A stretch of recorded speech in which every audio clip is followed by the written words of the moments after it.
हमनी में उहे प्यार बाटे। हम चाहे दुनिया खातिर कुछ भी बानी, अपना पति खातिर उहे पत्नी बानी जो हम पहले रहनी।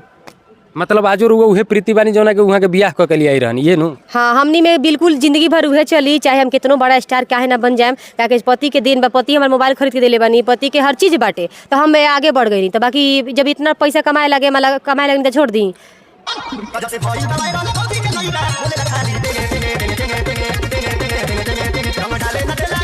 खुद हीरोइन बानी तो हाँ, हीरोइन में कम बानी का, भाभी के एक्टिंग के जरूरी बात हम बरले बानी और हीरोइन के कम बात हम बरले बानी। बस हम सोचे नहीं हम ही बानी सबसे आगे। मेरा नाम नित्यानंद पांडे है और अब नित्य द रिपोर्टर पे वीडियो आप देख रहे हैं। अभी हम लोग सिवान में मौजूद हैं और हमारे साथ गोपालगंज की भाभी हैं, भाभी के नाम से काफी ज्यादा मशहूर हैं और इनका यूट्यूब चैनल है जिसका लाखों में सब्सक्राइबर है और लाखों रुपये कमाती हैं। हमारे साथ है भाभी है। सबसे पहले चैनल में स्वागत करेंगे, कैसी हैं आप? मैं बहुत अच्छी हूँ और आपका भी स्वागत है। मेरे चेहरे का मुस्कान बता रहा है कि आप लाखों रुपया सच में कमा रही हैं।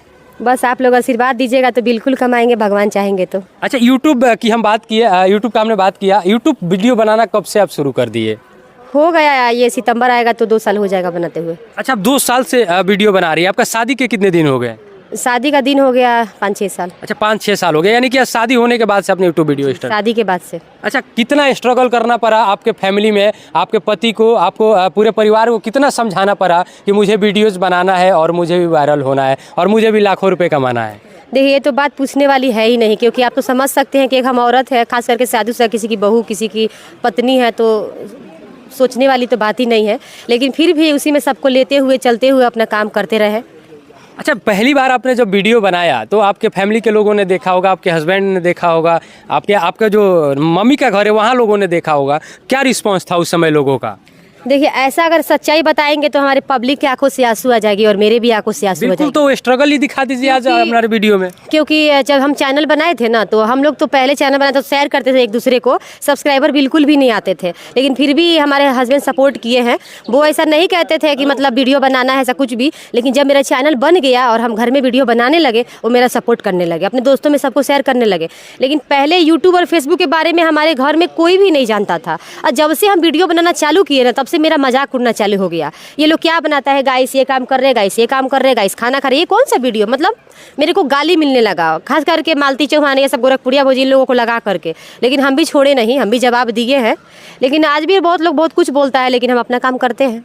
ये जो मुस्कान है इसके पीछे बहुत सारा प्रॉब्लम भी हुआ है ना, यही बात है आपका? आज कहीं ना कहीं हमारे हस्बैंड का सपोर्ट नहीं होता तो आप लोगों से हमारा मुलाकात नहीं होता। अच्छा, आपने एक बात और बोला है कि हमने ऑटो खरीदवाया है अपने हस्बैंड के लिए, जो कि उसी के लिए हम खरीदवाए हैं, जो कि जिससे हम वीडियो बना सके। कितनी सच्चाई है? सच्चाई यही है कि इसके पहले मेरे वीडियो में हम बाहर रहते थे, बेंगलोर में रहते थे। तो जब हमारा आईडी डिमोनेटाइज हो गया, हमारी पब्लिक यहाँ से सपोर्ट मांगने लगी, तो मान लीजिए हमारा पब्लिक हमको सपोर्ट कर रही है और हम वहाँ बैठे हैं, तो फिर कैसे हो सकता है। तो हम भी सोचे चलो बिहार, सोच समझ के बिहार आते हैं। बच्चे का एडमिशन भी कराए थे 40,000 रुपया लगा के, वो भी कैंसिल करके हम बिहार आ गए। और जब से बिहार आया तो हमारे हस्बैंड मतलब दूसरे का काम करते थे, तो हम सोचे दूसरे का काम करना एक तो मुझे पसंद नहीं है, और दूसरी बात कि वो दूसरे का काम करते तो मेरे वीडियो के लिए टाइम नहीं निकालते हैं। तो हम सोचे चलो ना क्यों कुछ सोचते हैं। इसके लिए हम एक ऑटो खरीदे हैं, दिन भर चलाते हैं, शाम को हमारा वीडियो बनवाते हैं, नहीं तो दोपहर में मेरा वीडियो बनवाते हैं। अच्छा, आप वीडियोस बनाती हैं, वो ऑटो चलाते हैं, और उनका प्रतिदिन जितना इनकम नहीं होता होगा उससे ज़्यादा आप एक वीडियो से कमाती होंगी। अच्छा, घर में आप बीबी हैं और घर में वो पति हैं, लेकिन बाहर की दुनिया में देखा जाए तो आप एक स्टार भी हैं। तो किस तरह से आप दोनों का भी रिलेशन होता है कि भैया हम ना स्टार हैं, हम वैसे ना करब, ऐसे ना करब, ये होला कि ना कि बस खाली मियाँ बीबी वाला बात बहुए रहेला? हम स्टार जहिया एक तो मैंने हम स्टार वहाँ खातिर है ना, अभी वो पत्नी बन के रही वहाँ के साथ कि स्टार बन के रही। आ जहिया ई बात आ जाए तो हमार जान मरा जी, ऐसे कि हमनी में उहे प्यार बाटे। हम चाहे दुनिया खातिर कुछ भी बानी, अपना पति खातिर उहे पत्नी बानी जो हम पहले रहनी। मतलब आजो रुआ उहे प्रीति बानी जौना के उहाँ के बियाह क के लिए आई रहनी ये नु। हाँ, हमनी में बिल्कुल जिंदगी भर उहे चली, चाहे हम कितनो बड़ा स्टार काहे ना बन जाएम। ताकि पति के दिन बा, पति हमारे मोबाइल खरीद के देले बानी, पति के हर चीज बाटे, तो हम आगे बढ़ गई। तो बाकी जब इतना पैसा कमाए लगे तो छोड़ दी। अच्छा, रुआ तो स्ट्रगल हमरा के बताई है, लेकिन अभी जैसे रुआ इतना फेमस बानी तो अभी के लोग का कहेला, रुआ ससुराल के चाहे रुआ गाँव के लोग, नैहर के का कहेला लोग? अब ये कहेला कि हम मतलब पीछे तो बोलेला, सामने तो बोली ना, लेकिन फिर भी आदमी जब ज़्यादा सुनेला तो बर्दाश्त ना होला। जाके पूछे नहीं तो ये कहेला कि हाँ एक दिन तू कुछ तरक्की करबू, कहनी आज तरक्की कैलू। अब वह इंसान बात घुमा देला, तब का कर सकत। फोटो खींचे आवेला लोग ना, गाँव के लोग भौजी आइल बड़ी फोटो ले लेवेला। सबसे पहला इंटरव्यू था हमारे गाँव के ही मतलब देवर के ही चैनल में भई रहे, तब पूरा सब कोई जान गई। नहीं अब का करे, पूरा वायरल बानी, बहुत ज़्यादा वायरल हो गई बनी। हर जगह हम ही दिखता नहीं। कई गो लड़का बाने रहुआ? 2 गो लड़का बड़े, एगो आए वाला बड़े दुनिया में। अभी भी रुआ प्रेग्नेंट बानी? हाँ। अच्छा अच्छा, चलिए शुभकामना बागे खातिर रुआ के का कहें अपना दर्शक के जे रुआ के इतना प्यार आशीर्वाद देवेला ओकरा के? दर्शक के ये कहे के चाहता नहीं कि सबसे पहले हम एगो औरत बानी, केहू के पत्नी बानी, तो पति अगर वीडियो बनाए के हमारे सपोर्ट कैले बानी और हम जिंदगी में कुछ ना कर पाएम तो वहाँ के हमरा बहुत ताना सुने के मिली। तेरे वालों हमरा के इतना सपोर्ट कर दी कि हम बहुत आगे बढ़ जाइए और हमरा के नंबर 1 यूट्यूबर बना दी हमरा गोपालगंज बिहार, मतलब हमारे बिहार में। अच्छा, एगो और सवाल रह गइल हमरा से पूछे के, तो पूछ लेता नहीं। यूट्यूब जैसे रुआ बनाइले, एगो होला कि हमारे इंस्पिरेशन फलना हमन, रुआ के यूट्यूब बनावे के इंस्पिरेशन के रहे? यूट्यूब बनाए के हमारे हस्बैंड जी। वहाँ के का पहले यूट्यूब बनावत रही? यूट्यूब ना बनावत रहनी कि हम मतलब ऐसे बोलनी हुआ से कि हमारा रील से बनाए के बाद ना ना, हम बात सवाल ना करनी, हम सवाल ही करनी है कि जैसे हम यूट्यूबर हैं, चाहे फेसबुक पर वीडियो बनाई ले, तो केहू कहला हमरा कि भैया रुआ के देख के हम वीडियो बनावे के सीख गए, तो रुआ केहू के देख के सीख ले हम के रहे? ऐसा हम केहू के देखे नहीं के सीख ले, उहे तो हम रोज से बतावत रहनी है।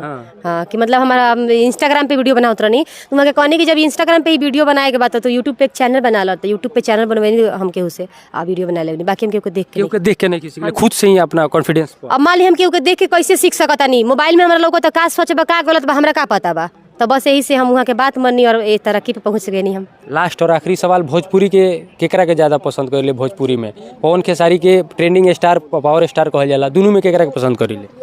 सब केहू के पसंद करे, जेकर गाना अच्छा लग जाला हमरा।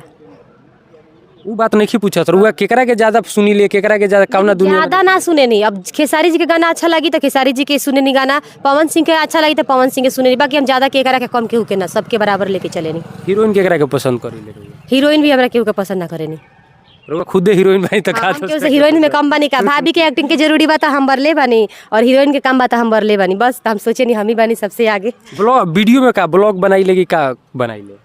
वीडियो में ब्लॉग बनावे नी, रील्स बनावे नी, बाकी लोग जे गलत काम करेला हमरा बिहार में ओके भी रोस्ट कर देवे नी। रोस्ट करके वो लोग के चेताई लेके आगे से सब मत करी? चेताई नहीं कि एक तो कहेलू कि हिंदू बानी, दूसरे में हम बिहार से बानी, तो काहे हमरा बिहार के नाम बदनाम करे के हो, खास करके अपना जिला के लगा के। तो मान ली कि एक जिला में कहीं जाए तो हर कोई ऐसे नहीं खे ना, तो एगो के चलते तू सोशल मीडिया पे काम करते बदनाम सबके हो, यही से कहीं नहीं सुधर जा लोग, बस एक खातिर भाभी आयल बड़ी। भाभी आयल बड़ी अब रोस्ट करे खातिर।